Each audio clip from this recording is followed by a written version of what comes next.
Shobodani qaranglar. Havo umuman boshqacha. Shoboda tinmayapti. Hammaga assalomu alaykum. Sizlar bilan uch bol. Okalar, narxini sirazi aytib o'raman. 36 sotu, narxi 30 ming dollar. 1000 dollardan ham to'g'ri kelmayapti.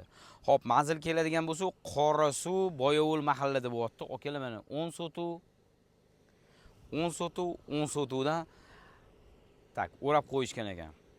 Kimdir mol hol qilaman deydi, boshqa qilaman deydi. Havosi juda ham toza. Primoy egalarining raqamini qo'yamiz. Tak, balkim kelishtirib ham beraman deyaptilar. Xo'p, holatda ko'rinishi shu, tak agrajeniya qilingan. Narxiga juda ham yaxshi. Qissa qilib aytganda 36 sotuvni 30 ming dollarga juda ham qiyin topish. Bu yerlarni ozgina hozir o'rgandim. 1,5 ming, 2 ming, 1800 atrofida deyilyapti. Egalari nomerini qoldiramiz, bemalol aloqaga chiqsanglar bo'ladi. Tekis to'rtburchak yer, bizani kuzatinglar. Sizlar bilan uch bolalar, hammaga rahmat.